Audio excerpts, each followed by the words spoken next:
आज हमारे देश के सामने विभिन्न चुनौतियां हैं सर। सबसे बड़ी चुनौतियां ये है कि आज हमारे देश की जो जनसंख्या है लगभग 140 करोड़ को पार कर चुकी है और इस वर्ष के प्रारंभ में बहुत लोग कहते हैं कि अब चीन से ज्यादा जनसंख्या आज हमारे देश में है। इसके बावजूद भी आज बेरोजगारी का जो दर है लगभग 7% आज जनवरी में यह आंकड़ा आया है CMIE से, पिछले महीने 8% था। तो आप देख सकते हैं कि आज हमारे देश के लिए कितने कठिन परिस्थिति में है। एक तरफ हमारा जनसंख्या बढ़ रहा है, दूसरी तरफ बेरोजगारी बढ़ रही है और साथ ही साथ अगर हम देखें कि गरीबी भी आज कोविड और विभिन्न कारणों के पश्चात आज गरीबी भी बढ़ रही है। अगर 80 करोड़ लोगों को आज भी अनाज देना पड़ रहा है, अगर 140 करोड़ में से 80 करोड़ लोगों को आज भी फ्री अनाज देना पड़ रहा है, बेरोजगारी का दर 7% है, तो आज हमारे देश में कितनी गंभीर चुनौतियां हैं इसका अंदाजा आप कर सकते हैं।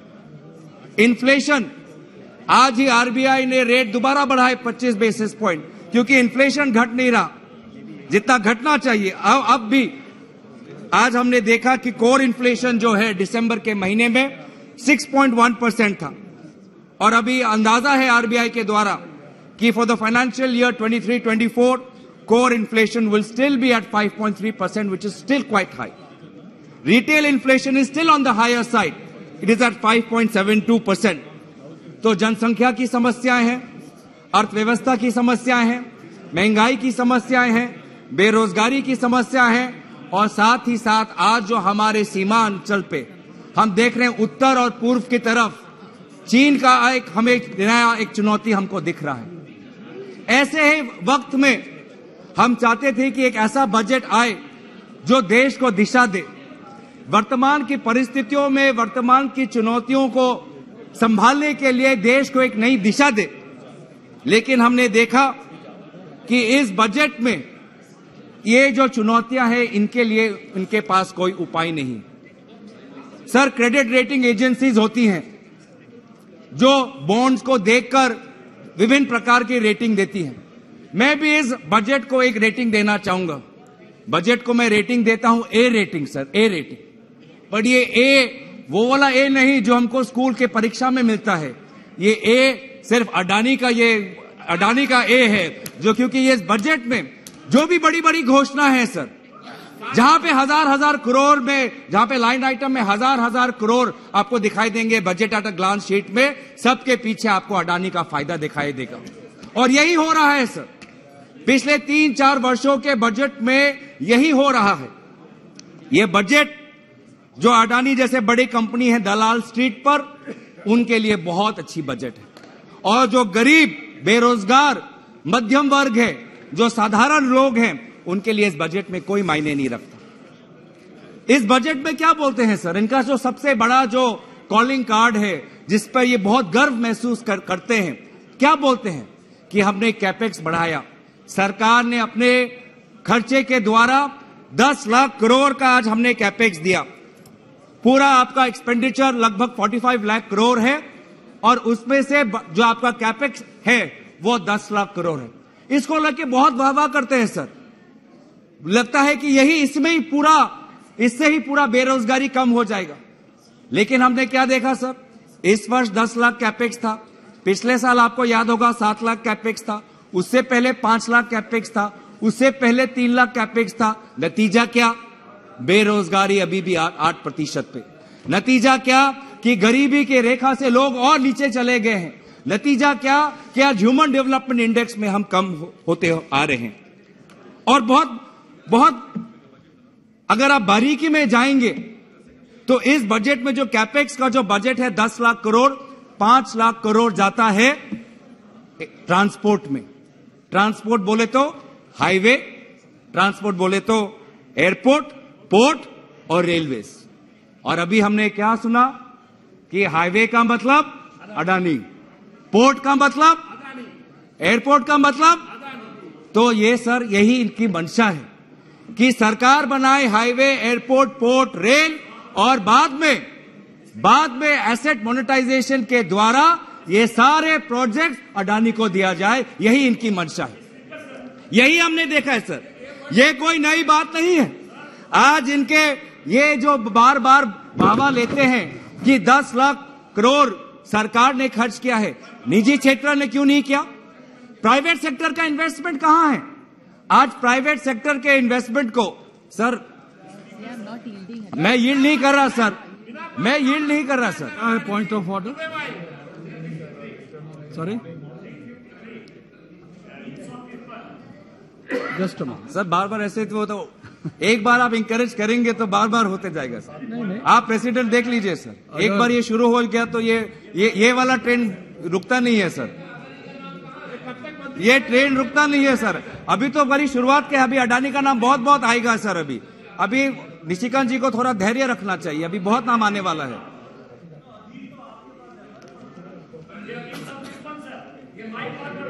सर मैं पूरा भाषण बोल देता हूं, उसके बाद उनको जो भी जितने आपत्ति जनाने हैं एंड में बोल दीजिए सर। सर मैं आपको बताना चाहता हूं कि आज ये गवर्नमेंट जो एक्सपेंडिचर कर रही है, प्राइवेट सेक्टर को जो इन्वेस्ट ना करना पड़े, इसकी ये इनकी रणनीति। My advice would be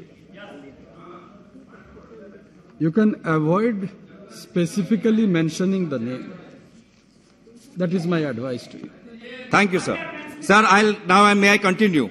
So ये जो है, ताकि निजी क्षेत्रों को इन्वेस्ट ना करना पड़े, सारा इंफ्रास्ट्रक्चर सरकार बनाए और फिर एसेट मोनेटाइजेशन के द्वारा इन्होंने एक लंबी लिस्ट बनाई है, जिसमें इनके नीति आयोग ने कहा है कि क्या क्या एसेट मोनेटाइज करेंगे। ये स्टेट हाईवे को बेचेंगे, ये एक्सप्रेस वे को बेचेंगे, ये पावर ट्रांसमिशन को बेचेंगे, ये अर्बन बस टर्मिनल्स को बेचेंगे, ये वेयर हाउसेस को बेचेंगे, ये गैस पाइपलाइन को बेचेंगे। और किसको बेचेंगे? वो ए रेटिंग, जो ए बजट है ना सर, उसी को बेचेंगे सर। अब तो खुश हैं, अब तो मैं नाम नहीं ले रहा, ए कंपनी को बेचेंगे। तो सर ये एसेट जो बनता है पब्लिक मनी से बनता है, और एसेट जो मोनेटाइज होता है वो क्रोनी कैपिटलिज्म के द्वारा होता है सर। लेकिन सर हम जानकारी भी जानना चाहेंगे कि आप पिछले 3-4 सालों से आप कैपेक्स कर रहे हैं, आप कैपेक्स बढ़ाए हैं, तो आपके पास only read out, I can only read out, नहीं बस ये है allegation against any person, not make any allegation, no allegation against, जो आप पहले भी कहे थे, allegation against any person, not necessarily a member of this house. When you are mentioning a name, if he is not a member in the house, how can he defend himself? So that Adani is not a name; he is the name of a company. Even sir, thank you, sir. Just let me complete. Thank you, sir. Sir, may I continue, sir? Professor, sir, may I continue? May I continue, sir? Nishikant ji, may I continue, sir? Sir, the speaker may at any time prohibit any member from making any such allegation if the speaker is of the opinion that such allegation is derogatory to the dignity of the house. How is it dignity, sir? No, sir, the speaker has to take that decision. Yes. He say yes, sir. Or that no public interest is served by making such allegation. Sir, so in that respect, I have requested you not to mention the name. Sir, with all due respect, sir, मेरे जो भी आरोप है सरकार पर है, मेरे अभी तक जो भी एलिगेशन है वो भी सरकार पे बनाया है, जो, और इसीलिए किसी निजी कंपनी पर आरोप नहीं है, आरोप सरकार पे है सर। पर आपका जो एडवाइस है, परामर्श है, मैं उसको लेता हूं, कबूल करता हूं। तो सर ये जो कैपेक्स ये बढ़ाते जा रहे हैं, इसको लेकर कितना जॉब्स बना सर, वेजेस कितने बढ़े, इसके पास कोई आंकड़ा है? अब सबसे ज्यादा जो ट्रांसपोर्ट में जो बजट मिलता है 5 लाख करोड़, हमारे अश्विनी वैष्णव जी हैं हमारे रेलवे विभाग के मंत्री, सबसे ज्यादा ट्रांसपोर्ट बजट इनके विभाग को मिलता है। तो सर हम भी चाहते हैं कि बेरोजगारी कम हो रेलवे विभाग में। रेलवे विभाग में सर इस बार मिला है, ठीक है, इस बार मिला है, सबसे ज्यादा मिला है। तो हमारी ये अपेक्षा है कि रेलवे विभाग में अभी 3 लाख नौकरी पद पे कोई नहीं है सर, वैकेंसियां है रेलवे विभाग में, तो उसको तो भरे। आज हम ये जानना चाहते हैं कि रेल में जो अलग अलग ये रेक्स आएंगे, ये जा रहे हैं स्टोर्स में आएंगे, नए नए जो कोचेस बनेंगे, कितने नए रोजगार होंगे, इससे कितने नए रोजगार सृजित होंगे, या सारे रोजगार जो पहले के जो एग्जिस्टिंग फैक्ट्रीज है वहीं पे जाने वाले, ये हमारा चिंता है। सर बहुत बड़ी बड़ी बातें, fastest growing economy, largest economy, ठीक है सर, हमें गर्व होता है, लेकिन गर्व के साथ हमें थोड़ी डिग्निटी और ह्यूमिलिटी भी होनी चाहिए सर, क्योंकि सर आज हमारा मुकाबला किसके साथ है? अगर हम अर्थव्यवस्था की बात करें, हमारा मुकाबला आज चीन के साथ है। आज चीन का जो पर कैपिटा इनकम, जिसका जिक्र हमारे वित्त मंत्री ने अपने बजट भाषण में किया था कि लगभग 1,90,000 का हमारा पर कैपिटा इनकम है। सर चीन का पर कैपिटा इनकम हमसे 6 बार ज्यादा है। अमेरिका का ये पर कैपिटा इनकम हमसे 35 गुण हमसे ज्यादा है। तो भले ही हम फास्टेस्ट ग्रोइंग हो सकते हैं सर, लेकिन अगर आप पर कैपिटा इनकम में देखें तो 80 करोड़ लोगों को आज बिना मूल्य के जो अनाज मिल रहा है, वहीं पर हमारी सच्चाई है। और कितना आगे हमको जाना है, ये हमको आज कबूल करना पड़ेगा, ये सच हमको कबूल करना पड़ेगा। तो आपने कैपेक्स का एक बजट बनाया, एक ग्रोथ ओरिएंटेड बजट बनाया, ठीक है, कभी ग्रोथ आपने सरकार ने बोलती है कि हम ग्रोथ पे ध्यान देते हैं, आरबीआई बोलती है हम इन्फ्लेशन पे ध्यान देते हैं। तो मेरा प्रश्न है कि रोजगार पे कौन ध्यान देगा सर? रोजगार निर्धारित बजट कब बनाएंगे? When will we make a jobs oriented budget? Sir capex के साथ मेरा दूसरा सवाल है ये कि कैपेक्स तो सरकार का बढ़ रहा है, लेकिन जो पब्लिक सेक्टर एंटरप्राइजेस है सर, उनका अगर आप उन पर देखेंगे, उनका एक्सपेंडिचर वही फ्लैट है। पब्लिक सेक्टर एंटरप्राइजेस को और पैसा नहीं दिया जा रहा। एक्चुअल अगर आप देखें एक्सपेंडिचर 2021-22 में, तो लगभग 4.37 lakh crore public sector enterprises को दिया था। और बीई देखे 23-24 को, तो जहां पे पहले 21-22 में एक्चुअल्स में 4.37 लाख करोड़ था, बीई 23-24 में 4.87 लाख करोड़। तो हमारे जो पब्लिक सेक्टर जो यूनिट्स है, उनको हम ताकत क्यों नहीं दे रहे? हमारे इतने नवरत्न है, मिनी रत्न है, वहां पे कितने सेमी स्किल्ड लोग वहां पे काम करते हैं, उनको वहां पे हम क्यों नहीं उनको और पैसे दे रहे? उनका कैपेक्स क्यों नहीं बढ़ा रहे? सर मेरे ही उत्तर पूर्वांचल में north east electrical power corporation है, लुमोलिगर रिफाइनरी है, कोचिन में शिपयार्ड है, इतने सारे लिस्ट है सर, आपके यहां पे भी होंगे पब्लिक सेक्टर यूनिट्स, पर आज उनको किसी प्रकार से सहायता सरकार से नहीं मिल रहा। वो डिविडेंड देते हैं बेशक सरकार को, लेकिन सरकार से कैपेक्स खर्च कम, उनको पैसा नहीं मिलता सर। आज स्टेट्स को इन्होंने 50 ईयर की लोन दी है, 1 साल उन्होंने बढ़ाया है, लेकिन स्टेट्स आज भी जिस प्रकार से लोन का फायदा लेना चाहते नहीं ले पा रहे, क्योंकि कहीं ना कहीं सेंटर और स्टेट के बीच में पहले जैसा डिस्कशन जो प्लानिंग कमीशन में होता था आज नहीं होता है। सेंटर बस डिक्टेट देती है, सेंटर बस इंस्ट्रक्शन देती है और स्टेट को मानना पड़ता है, लेकिन स्टेट के साथ काम नहीं करते। तो इनका पूरा जो कैपेक्स है सर, ये पूरा जो कैपेक्स है, मैं दोबारा आरोप लगा रहा हूं, एक विशेष एक कंपनी को फायदे दिलाने के लिए इनका कैपेक्स का स्ट्रेटेजी है, जॉब्स ओरिएंटेड नहीं है। अब दूसरी बात सर, ये दूसरी बात के लिए बहुत वाहवाह लेते हैं कि हमने फिस्कल डेफिसिट का जो ग्लाइड पाथ है वो हमने मेंटेन किया है। इस बार बीई 23-24 में इन्होंने फिस्कल डेफिसिट 5.9 रखा, पिछले साल 6.4 रखा, ठीक है, अच्छी बात। Fiscal deficit glide path, fiscal deficit consolidate होना चाहिए, लेकिन इसका बोझ किसने उठाया सर इस बजट पे? इसका बोझ अगर किसी ने उठाया फिस्कल डेफिसिट का, तो आज गरीब और मध्यम वर्ग ने उठाया। कैसे इन्होंने फिस्कल डेफिसिट को मेंटेन किया? उन्होंने फूड और फर्टिलाइजर पे जो सब्सिडी है उनको इन्होंने घटाया सर, यूरिया पे इन्होंने सब्सिडी घटाया, न्यूट्रिएंट बेस पे सब्सिडी घटाया, फूड सब्सिडी जो एफसीआई को जाता है उस पर उन्होंने पैसा घटाया, फूड सब्सिडी जो नेशनल फूड सिक्योरिटी एक्ट पे जाता है उसमें वहां ने घटाया। 2022-23 में एनएफएसए जो food national food security act है, 72,000 करोड़ का फूड सब्सिडी था, वो घटकर आज 59,000 करोड़ हो गया।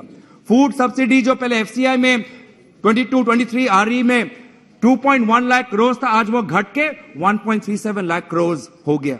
तो मैं पूछना चाहता हूं सरकार से, ठीक है आपने फिस्कल डेफिसिट आपको मेंटेन करना है, पर इसका बोझ गरीब क्यों उठाए? इसका बोझ किसान क्यों उठाए? इसका बोझ आज मजदूर क्यों उठाए? कहां गए आज यहां इनके जो करीबी दोस्त थे, जो ए और विभिन्न जो इनके करीबी दोस्त थे, जिनका लोन उन्होंने उनका कर्जा माफ कर दिया, वो उनका निवेश कहां है? आज ये हम देखते हैं कि जो बड़े बड़े जो कंपनियां हैं जो अपने फैक्ट्री बैठाते हैं मोबाइल फोन्स के, टीवी सेट्स के, कनेक्टर्स के, उनका तो कस्टम्स ड्यूटी घटा दिया, उनका कस्टम्स ड्यूटी घटा दिया। Corporate tax, sir corporate tax इन्होंने घटा दिया। ये 2 से 3 साल पहले 30% कॉर्पोरेट टैक्स था, 22% कर दिया। अच्छा, तो जब आपको रेवेन्यूज मेंटेन करने हैं तो आप अपने एक्सपेंडिचर गरीब और सोशल सेक्टर पे जो एक्सपेंडिचर है वो आप कब करेंगे, और जब आपको अपने अमीर दोस्तों को जब फायदा देना है तब आपको फिस्कल डेफिसिट याद नहीं आता। कितना नुकसान हुआ सर। आज कॉर्पोरेट टैक्स जो उन्होंने 30 से 22% कर दिया, लगभग 1.8 लाख 1.80 लाख करोड़ का आज नुकसान हुआ है सिर्फ इनके कॉर्पोरेट टैक्स रेट कट से। 1920 में 86,000 करोड़ का नुकसान हुआ, 2021 में 90,000 करोड़ का यह नुकसान हुआ, यह कमिटी ऑन एस्टिमेट्स ने कहा। तो तब इनको याद नहीं आता। टैक्स रेवेन्यूज बिल्कुल फ्लैट है सर, इनसे टैक्स कलेक्ट नहीं किया जा रहा। 18 लाख करोड़ एक्चुअल एक्सपेंडिचर था 21-22 में, और आज बीई में सिर्फ 23.3 लाख। रेवेन्यूज नहीं बढ़ा पा रहे हैं सर। तो ये बार बार अमीरों को रेवड़ी देते हैं सर। रेवड़ी जब गरीबों को जब मदद करना हो तब उनको दर्द होता है, लेकिन जब अमीरों को मदद करना हो, सरचार्ज जब घटाना हो, तब उनको रेवड़ी तब उनको दिखाई नहीं देता। आज सरचार्ज में क्या किया सर, जो 5 करोड़ से ज्यादा जिनका एनुअल इनकम था उन पे सरचार्ज 37% था, आज घटा के 25% कर दिया। पहले एक अंतर होता था, दो जिनका एनुअल इनकम 2 करोड़ और जिनका एनुअल इनकम 5 करोड़ से ज्यादा था, इन दोनों वर्गों में अलग अलग सरचार्ज रेट थे। आज इन्होंने दोनों को घटा दिया। तो क्या हो रहा है सर कि फर्टिलाइजर फूड सब्सिडी घटाओ, मिल्क दूध के दाम बढ़ाओ और अमीर दोस्तों के सरचार्ज कम करो, उनके फैक्ट्रियों के इनपुट के पे जो कस्टम्स ड्यूटी कम करो। आज यही हो रहा है सर। आज क्या देख रहे हैं, ऑक्सफैम की एक रिपोर्ट आई सर, उस रिपोर्ट में कहा गया है कि लगभग 60% जो जीएसटी है, 64% to be precise, 64% of GST is being contributed by the bottom 50% of our country. यह है आज सच्चाई। देश का जो सबसे अमीर वर्ग है सिर्फ 10% जीएसटी का कंट्रीब्यूशन है, और जो बॉटम 50% है सर, जो गिर गिर के अपने बच्चों को पढ़ा रहा है, गिर गिर के अब वो हॉस्पिटल में जा रहा है, उस पर वो जो 50% के नीचे वर्ग है लगभग 64% जीएसटी देते हैं सर। आज फ्यूल पे कोई उनको सहायता नहीं, इलेक्ट्रिसिटी पे कोई सहायता नहीं, कुकिंग गैस पर कोई सहायता नहीं। 14 केजी का गैस सिलेंडर आज लगभग दिल्ली में 1000 रुपए का हो गया है सर। जिनी इनइक्वालिटी जो हमारे अंतर जो हो गया है, गरीब और अमीरों के बीच में जो अंतर है वो आज बढ़ गया है इनके सरकारों में। और ये अच्छे दिन की बात करते हैं। अच्छे दिन आए हैं तो अडानी के आए हैं, और गरीब के लिए आए हैं तो सिर्फ बुरे दिन, महंगाई और बेरोजगार आए हैं। ये तो आरोप तो नहीं है सर, ये आरोप है क्या उनको? आरोप तो नहीं है इनके सर। सर गरीब को क्या मिलता है सर इस भाषण में? गरीब को सिर्फ भाषण मिलता है सर। क्या क्या सपने दिखाए थे? 2022 में हम आए हैं, सबको घर मिल जाएगा, हाउसिंग फॉर ऑल 2022 में। 2022 में क्या होगा? किसानों का जो उनका आमदनी है दुगुन हो जाएगा, बढ़ जाएगा। 2022 तक स्मार्ट सिटीज हो जाएंगे, गंगा नमामि गंगा हो जाएगी। लेकिन ये सब कुछ नहीं हुआ। अगर से कुछ हुआ है तो दूध का दाम बढ़ा है। किसानों की बात करते हैं, क्लाइमेट चेंज की बात करते हैं सर। आप तो क्लाइमेट चेंज और उड़ीसा में बहुत आपने देखा है। आप जानते हैं कि क्लाइमेट चेंज पर अगर किसी पे प्रभाव पड़ता है तो वर्षा किस समय पर होती है, रेनफॉल के जो पैटर्न्स हैं आज वो सब बदल चुके हैं। जिस वक्त वर्षा होनी चाहिए नहीं होती है, और जिस वक्त वर्षा होनी चाहिए उस टाइम नहीं होती, जिसके कारण क्या हो रहा है, आज किसान का फसल और उसका जो उत्पादन है नहीं हो रहा है बाजार में, जो इसीलिए उसके उत्पादन का दाम बढ़ रहा है और इन्फ्लेशन से जुड़ा हुआ है। लेकिन उन्होंने इस बजट में क्या किया है, जो किसान के लिए आज इरिगेशन, लगभग 50% किसान आज वर्षा पर निर्भर करता है। इन्होंने कृषि सिंचाई योजना का जो बजट है उसको उन्होंने घटा दिया है, सर। लगभग 8,600 करोड़ का इन्होंने इरिगेशन पे स्कीम का बजट है, जबकि पिछले वर्ष 10,000 करोड़ का था। प्राइस स्टेबलाइजेशन की बात की थी ताकि उचित मूल्य मिले, आज वो प्राइस स्टेबलाइजेशन नहीं है। टमाटर प्याज, आलू के लिए इन्होंने ऑपरेशन ग्रीन्स का इन्होंने घोषणा की थी, 2014 करोड़ का, आज उसमें 50% हुआ है। मार्केट इंटरवेंशन स्कीम नहीं है। आज एमएसपी का लॉ, एमएसपी का कोई लॉ का जिक्र भी नहीं कि एमएसपी लॉ इस साल आएगा, कब आएगा, कोई जिक्र नहीं। डबलिंग ऑफ फार्मर्स इनकम, कोई जिक्र नहीं। एमएसपी को गारंटी, कोई जिक्र नहीं। केसीसी लोन को लेकर आज किसान की अर्थव्यवस्था इतनी खराब है कि केसीसी लोन का कर्ज भी वो वापस नहीं कर पा रहा। अगर सरकार से कुछ मैं गुहार लगाऊंगा तो ये गुहार लगाऊंगा कि जिस प्रकार से अपने बड़ी कंपनियों का आपने लोन माफ किया, किसानों के केसीसी लोन का भी कर्ज आप माफ करें। सर, मैं आप देखिए ग्रामीण क्षेत्र में क्या हो रहा है। ये बोल रहे हैं कि हमने आवास योजना के लिए हमने बजट बढ़ाई, हमने जल जीवन योजना के लिए बजट बढ़ाई। ठीक है सर, उन्होंने 2 योजनाओं के लिए बजट बढ़ाई, लेकिन किसका बजट घटाया? एमजीएनरेगा का बजट घटाया, ऐतिहासिक रूप से उन्होंने घटाया। और क्या बोलते हैं कि सर ये तो डिमांड बेस्ड है, हम डिमांड जब आएगा तो हम देखें। आप पिछले साल के रिकॉर्ड देख लीजिए, कितना डिमांड आता है आप देख लीजिए। ये सिर्फ आप एक चाहते हैं कि आप अभी बजट में कम रुपए दें, बाद में सप्लीमेंट्री ग्रांट के द्वारा ज्यादा रुपए बढ़ाए। और इस प्रक्रिया से क्या होता है सर मेरी बात देखिए, सुनिए सर, उड़ीसा में भी ये समस्या है। जब इस प्रकार से ये काम करते हैं कि बजट में कम पैसा दो, बाद में सप्लीमेंट्री ग्रांट में पैसा बढ़ा दो, तो क्या होता है? मजदूर को समय पर वेज नहीं मिलते। मजदूर को उनके जो पेंडिंग वेजेस है बढ़ते जाते हैं, समय पे नहीं मिलते। आज ये पेंडिंग वेज का जो अमाउंट है सर बढ़ता जा रहा है। आज इस फाइनेंशियल ईयर में 690 करोड़ का ये पेंडिंग वेजेस का इनका ड्यू है सर। ये आज ये नहीं कर पा रहे, ये आज इनकी एक समस्या है। सर, आज किसान की मैं बात कर दिया, दूसरी मैंने आपको बेरोजगारी की बात की, महंगाई की बात की। अब सर मैं बात करना चाहूंगा कि जो हमारे सीमा पर जो आज एक चुनौती मंडराता हुआ हमें दिखाई दे रहा है, जो चुनौती हमको दिखाई दे रहा है, उत्तर भी है, पूर्व में भी है सर। अब उसमें हम देख रहे हैं कि डिफेंस में आज आप हमारी सेना इस सरकार से चाहती थी कि लगभग 20% बढ़ोतरी होनी चाहिए, लेकिन आपने सिर्फ 13% बढ़ोतरी की है, सिर्फ 13%, जहां पे 20% बढ़ोतरी होनी चाहिए। कैपिटल आउटले आपका 1.62 लाख करोड़ है, वो भी पिछले साल के तुलना में 20% हाइक नहीं है। आज वायु सेना तरस रहा है कि हमको 42 फ्लाइंग स्क्वाड्रंस चाहिए, आज भी उनके पास फ्लाइंग स्क्वाड्रंस 42 नहीं है, there is a shortage. Navy चाहता है कि आईएनएस विक्रांत पे हवाई अड्डे, हवाई जहाज उतरे, लेकिन आज भी आईएनएस विक्रांत पे फाइटर जेट्स उतर नहीं पा रहे सर, पैसे की कमी है। सर, सुखोई के लिए आज सुखोई को हमको अपने मशीन और हमारे एयरक्राफ्ट को अपग्रेड करना है, उसके लिए हमको पैसे चाहिए, उसके लिए ये पैसे नहीं दे रहे, तो कैसे लड़ेंगे? जो चुनौती जो है, उससे चुनौती के साथ कैसे लड़ेंगे? चीनी चुनौती के साथ कैसे लड़ेंगे? और सर देखिए, हमारे सरकार के विदेश मंत्री ये कहते हैं कि आज जो हमारा संबंध है चीन के साथ पहले जैसा नहीं है, लेकिन हुआ क्या? मैं वित्त मंत्री से मैं गुहार लगाऊंगा कि आप अपने कॉमर्स मिनिस्ट्री से बात करिए। सर, चाइना से इंपोर्ट बढ़ता ही जा रहा है। 2014 से चाइना से इंपोर्ट बढ़ता ही जा रहा है सर। ट्रेड डेफिसिट चाइना के साथ लगभग $36 बिलियन था, आज 2021 में लगभग $70 बिलियन हो गया, दुगुन बढ़ गया। इन्हीं के टाइम पे सर क्या मैसेज जा रहा है हमारे सेना को?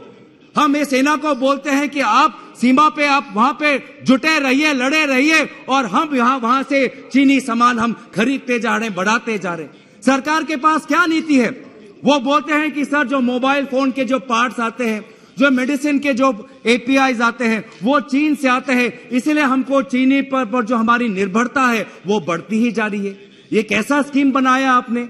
ये पीएलआई का आपने कैसा स्कीम बनाया कि जहां पे हमारा भी विकास हो रहा है, हम अपने ही विकास में चीन का भी विकास कर रहे हैं? ये कैसा स्कीम है?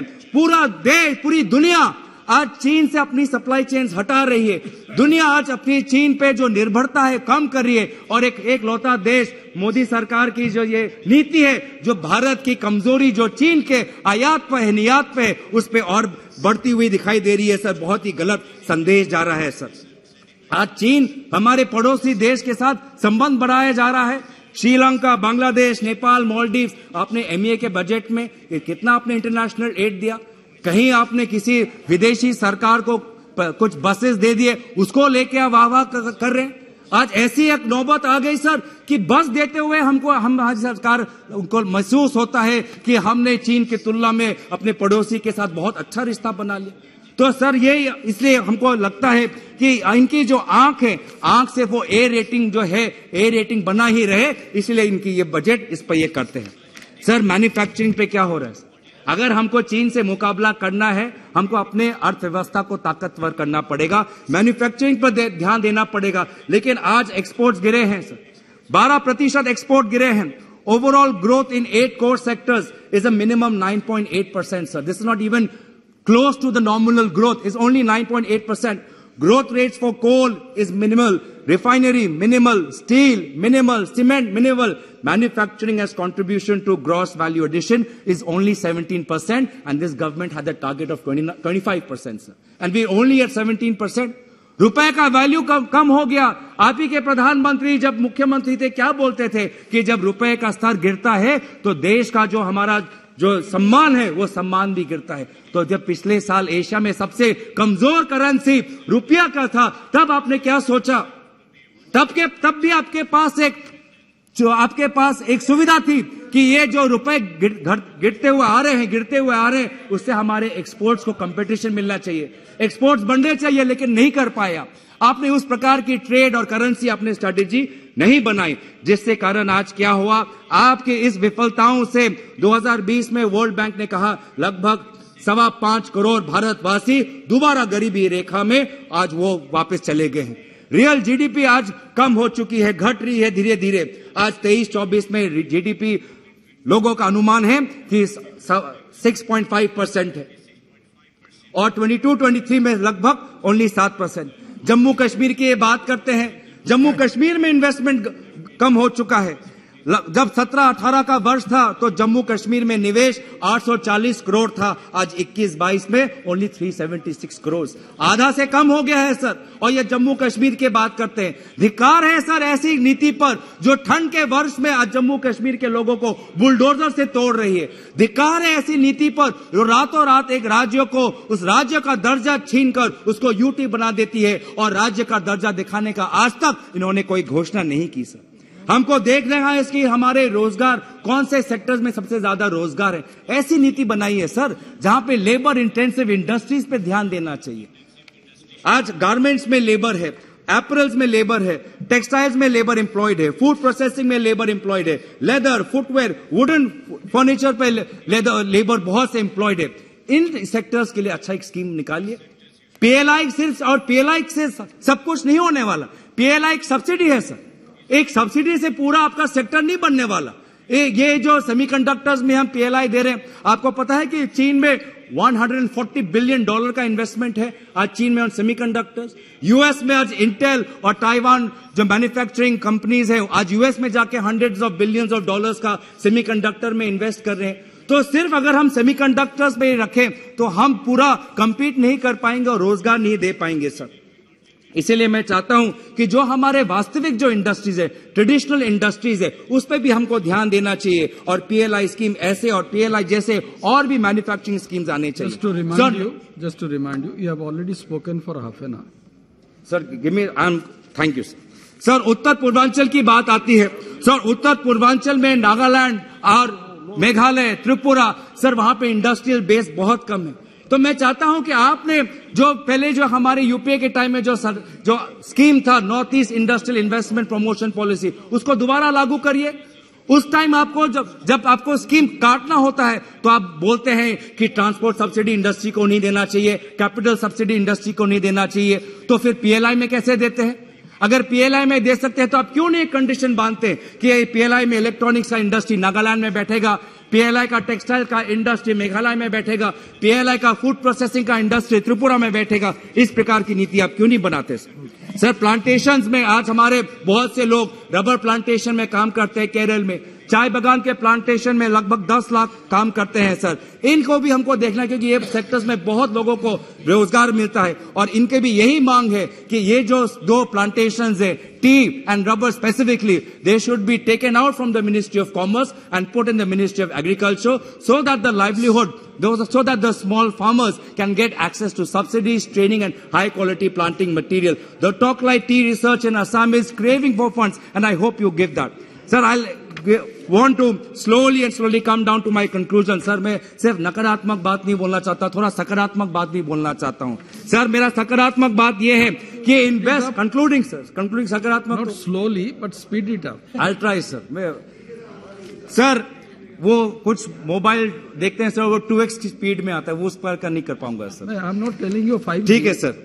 सर, अभी if I request you, sir, I request this government to, instead of investing on big corporations, invest in human capital, invest in higher education. Sir, in Peking University in China, वो ranked आज 39 पे है US News पे, और हमारा जो top performing university है Indian Institute of Science Bangalore में, वो 551 ranking पे है. So we have to invest in higher education. We have to invest in science. This is what our India's first Prime Minister, Pandit Jawaharlal Nehru, said, that for India to progress, we must cultivate a scientific temper.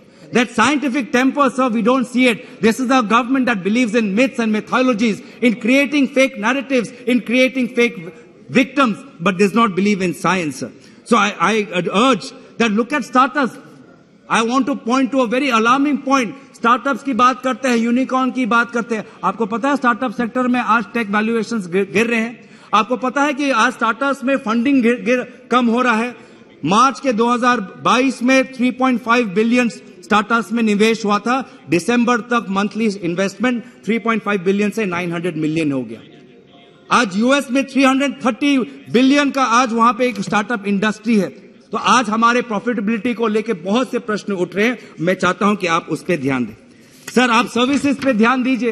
अगर हम देख रहे हैं कि आज अगर हमारे देश की अर्थव्यवस्था को कोई पकड़ रहा है तो हमारा मध्यम वर्ग पकड़ रहा है. Private consumption is happening, sir, and that is keeping the economy alive. And where is this investment going? It's going in trade, hotels, restaurants, transport, storage, communication, social and personal services. The services sector contribute 53% to our gross value addition. So this is where we have to invest in our services. We have to invest in cities and towns. Look at what is happening in Joshimath, sir.